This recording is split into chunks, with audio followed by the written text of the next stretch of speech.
Avrupa futbolunun seyrine soyunma odasındaki bir tartışma bir restleşme yön verdi. Ve kapıyı çarpan Toni Kroos, kendisiyle inatlaşılmaması gerektiğini gösterdi.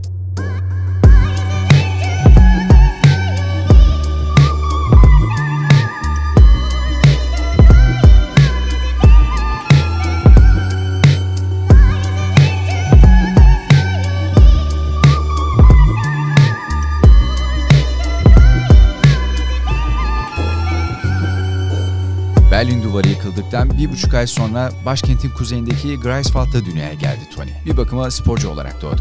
Çünkü babası eski futbolcu ve antrenörlük yapan Roland, annesi ise Doğu Almanya badminton şampiyonu Birgit'ti. Daha sonra kendisi gibi futbolcu olacak kardeşi Felix'le birlikte büyüdü.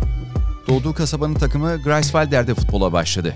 Babasıyla ilişkisi için %50 babam, %50 koçumdu tanımını yapıyor. Ve futbolcu olmaktan başka seçeneğim yoktu diyor. Babası Roland'ın deyimiyle Toni zaten bir aile projesiydi. O da çocukluğundan itibaren buna hazırladı kendisini. Hayatın sunduğu koşullar hoşuna gitmişti. Bazılarının sandığının aksine Kroos pek de iyi bir öğrenci değildi. 7. ve 8. sınıfa geldiğinde 40 gün civarı okula gitmezdi. 12 yaşında Hansa Rostock altyapısına katıldı. Evershagen'de okurken en büyük şansı 3 yıl boyunca sınıf öğretmeni olacak Sieglinde Haymann'dı. Haymann ders dinlemeyi sevmeyen Toni'nin yeteneğinin farkındaydı. Sporcu kimliğini destekledi.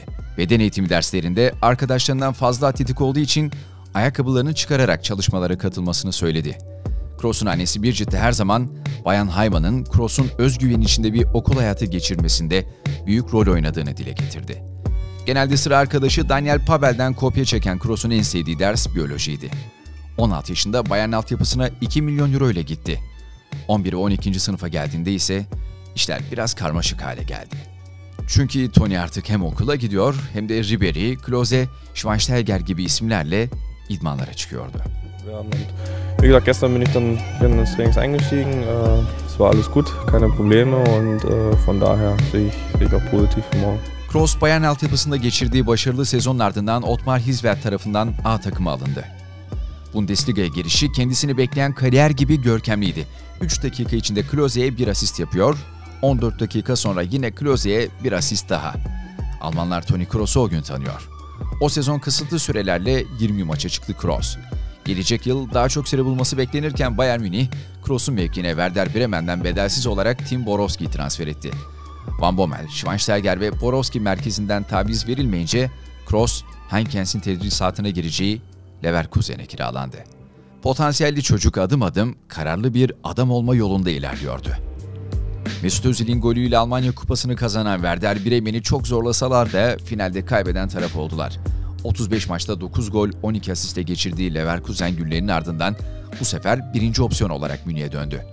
Aslında çok da dönmek istemiyordu. Bayern'le kimyasında bir şeylerin yolunda gitmediğini düşünüyordu. Kulüple sözleşmesini de yeniledi. Daha sonra bu imza için attıktan 10 dakika sonra pişman oldum. Çünkü Bayern'in bu imzadan çok da mutlu olmadığını hissettim dedi. Takımın başındaki Van Gaal'le de arası pek iyi değildi. Kaderini Leverkusen'de ona inanan Heinkens'in Bayern'e gelmesi değiştirdi. 21 yaşındaki Kroos artık Avrupa'nın elit orta sahaları arasındaydı. Heinkens'te ilk yılında 19 asist yaptı. Kendisini ispat etti. 2013-14 sezonda göreve getirilen Guardiola ona "Sistemimin ana parçası" dedi. Tam 51 maçta oynattı Kroos'u. Oyuna hükmetmesinden, pas kalitesinden, soğukkanlılığından herkes övgüyle bahsediyor, futbol dünyası hayranlıkla izliyordu. Bayern Münih yönetimi dışında. Takımdaki çoğu yıldızdan daha az bir maaş olan 6 milyon euroluk bir rakamı oynuyordu Kroos. Dortmund'dan transfer edilen Götze o günlerde 10 milyon euro kazanıyordu. Kroos'un menajeri Volker Struth yönetimle sıkı bir pazarlık masasına oturup istedikleri rakamın Götze'nin kazandığı 10 milyon euro olduğunu söyledi. Pep yönetimle görüşüp istedikleri rakamı vermelerini Kroos'un sistemi için çok önemli olduğunu anlattı. Sonrası da Avrupa futbolunda taşların yerinden oynayışının başlangıcı. Bayern yönetimi bu tarz pazarlıkları pek sevmez. Kroos'a da altyapıdan çıkan evlat pazarlık yapmamalı yanıtı verildi. Toni'ye başarısından dolayı 500 bin euro zam yapıyoruz. Yeni maaşı 6,5 milyon euro olacak denildi. Maç sonrası soyunma odasında yöneticiler ona bağırarak sözleşmenin pazarlığa kapalı olduğunu söylüyordu. Alman basındaki güçlü iddialara göre Bayern Münih Başkanı Karl-Heinz Rummenigge açık bir şekilde Kroos'a 10 milyon euro kazanacak bir oyuncu olduğunu düşünmüyoruz bile dedi. Kroos'la yönetimin arası açıldı. Bayern net bir kararla kulüp bulmasını söyledi ve dev kulüpler ilk başta inanmasalar da onlara Kroos için pazarlığa açık olunduğu haberi gönderildi. Kroos'un yeni adresi sezon bitmeden belli gibiydi. Kroos artık Bayern değil, Real Madrid'de değil, Manchester United forması giyecekti. Teknik direktör David Moyes Kroos'u çok istiyordu. Almanya'ya onun yanına gidip planlarını anlattı. Değer verildiğini hisseden Kroos da hazırlıklarını yapmış ve tüm şartlarda anlaşılmıştı. Sezon bitmeden Manchester United takvim yaprakları 22 Nisan'ı gösterirken görevden aldı Moyes'u. Yerine Bayern Münih günlerinden Kroos'la arası çok da iyi olmayan Van Gaal getirildi. Ve tabii ki Van Gaal bu transferin derhal iptal edilmesini istedi. Beide Male hat sich aber der FC Bayern durchgesetzt und ist jeweils ins Finale gezogen. 2001 und 2010 war das der Fall. Toni Kroos freut sich ganz besonders auf die Königsklasse, in der er bisher die meisten Pässe im Team spielte. Über 95% kamen bei den Kollegen an und damit hat er auch die beste Passquote aller regelmäßig spielender Profis in der Königsklasse. Und dennoch, die Aufgabe in Old Trafford wird nicht leicht. Ja, ich glaube, das muss man ein bisschen unterteilen. Ich glaube, in der Liga stehen sie jetzt nicht so überragend da. Man darf trotzdem nicht vergessen, dass sie nach wie vor sehr, sehr gute Spieler in ihren Reihen haben, die Spiele entscheiden können. Man hat gesehen, dass sie nach wie vor irgendwo diesen Kampfgeist haben, den man Engländern ja auch irgendwo nachsagt. Das hat man gemerkt im Rückspiel, jetzt im Achtelfinale. Denke, dass es sehr, sehr schwer wird dort. Ich denke, Kroos'un dediği gibi oldu. Old Trafford'daki maç çok çekişmeli geçti ve 1-1 sona erdi. Bayern Münih, Allianz Arena'daki rövanş maçını 3-1 kazanarak yarı finale yükseldi. Bu kez rakip Real Madrid. Bayern Bernabeu'da 1-0 yenildi, kendi sahasında ise 4 gol yedi, turnuvadan elendi. O sezon şampiyon Real Madrid oldu. Toni Kroos belki de Real Madrid'in dikkatini bu maçlarda çekmeye başladı. Barcelona'ya önerildi ancak Luis Enrique Rakitic'i transfer etmeyi tercih etti. Kroos yeni takımı belirsiz bir şekilde 2014 Dünya Kupası'na gitti. Almanya'nın kazanacağı şampiyonluktan önce Don Carlo'dan bir telefon geldi. Tony, Madrid'e taşınmaya ne dersin? Real Madrid's first signing of the summer, Toni Kroos, has arrived in Madrid. The player flew in from Mallorca, landing at Barajas Adolfo Suárez Airport shortly after midday.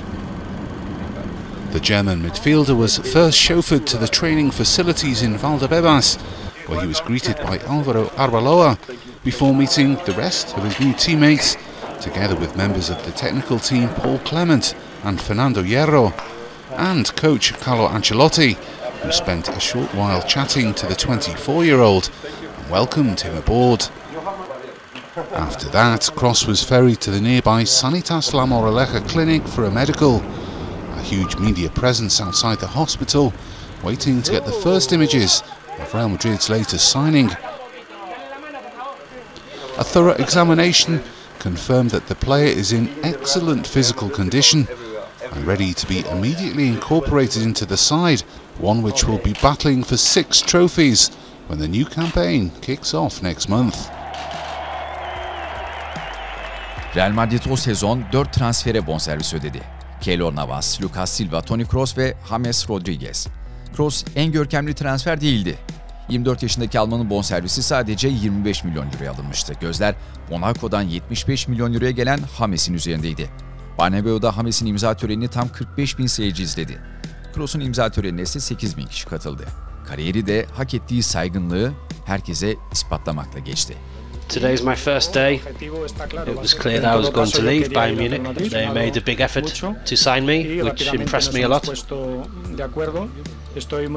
And we quickly came to an agreement.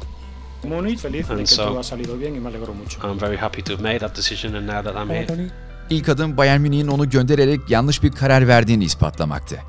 İmza töreninde başladı Kroos intikamını almaya. Bayern de büyük bir kulüp ama ben bir adım üstüne, en iyisi olan Real Madrid'e geldim dedi.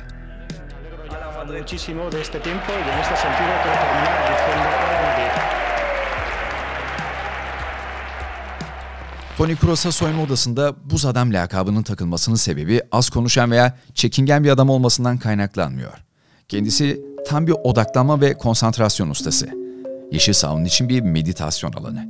Saha dışında lafını esirgememesiyle tanınıyor. Laf sokmak, iğneleyici sözler etmek, paylaşımlar yapmak hoşlandığı şeyler. 18 yaşında tanıştığı eşi Jessica da bu durumdan biraz dertli. Arkadaşlarımla Tony'yi tanıştırırken öncesinden lütfen kibar ol, onları yüzlerine karşı eleştirme şeklinde uyardığını belirtiyor. Ve tabii bir Alman disiplini gerçeği de var. Babası zaten bir sporcu olması için yetiştiriyor Kroos'u. O da takıntılı derecede detaylara önem veriyor ve alışkanlıklarından vazgeçmiyor. Örneğin Adidas'ın 2013'te piyasaya sürdüğü Adipure 11 Pro. Cross kramponundan o kadar memnundu ki yıllarca maçlarda hep aynı ayakkabıyı kullandı. Ve ayakkabı onun için bir ahlak, bir felsefe. Fırçası, spreyi, bezi eline alıp her maçtan, antrenmandan sonra bakımını kendisi yaptı. Bu takıntısının en güzel örneği 2014 Dünya Kupası finali. Maracana'daki finalde Arjantin'i yenip dünya şampiyonu olan takım zaferi kutluyor, bir kişi dışında. Çünkü Kroos soyunma odasının arkasında ayakkabılarıyla meşgul. 2022'ye kadar bu ayakkabıları küçük onarımlardan geçirterek kullandı. En son ayakkabı parçalara ayrılınca Kroos, Adidas'tan üretimden kaldırılan bu ayakkabıları istedi. Alman firma bu konuda oldukça katı olsa da Kroos istisna almak için nokta atışı bir isim. Bu yüzden artık imal edilmeyen Pro 11'ler Kroos için yeniden tasarlandı. Kroos, krampon takıntısını basitçe özetliyor. Aşağıya baktığımda parlayan temiz Pro 11'leri görmek bana huzur veriyor. Eşi ve çocukları dışında pek bir uğraşı da yok. Maçtan geldikten sonra çocuklarıyla vakit geçirip uyuyor, eşiyle film izliyor. Sezon içinde dışarı çıkıp dolaşma gibi bir hobileri de yok. Jessica Kroos, yaşlı bir çift gibi yaşamayı sevdiklerini anlatıyor. Sağ dışında en büyük dostu, sürekli vakit geçirdiği, beraber tatile gittiği, yemeğe çıktığı büyük babası. Saha içinde ise en yakın olduğu kişi, onun atacağı adımı, topu göndereceği yeri neredeyse kendisi kadar iyi bilen ve onu çok iyi tanıyan dostu, Luka Modric.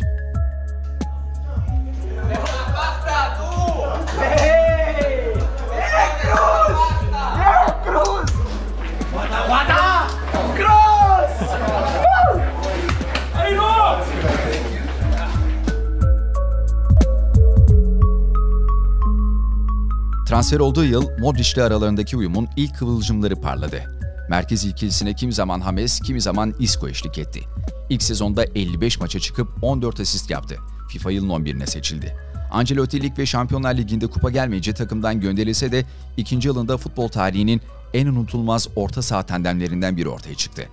Porto'daki kiralık günleri sona eren Casemiro'nun kadroya katılmasıyla 3 silahşör Kroos, Modric ve Casemiro artık tüm turnuvalara hükmetmeye hazırdı.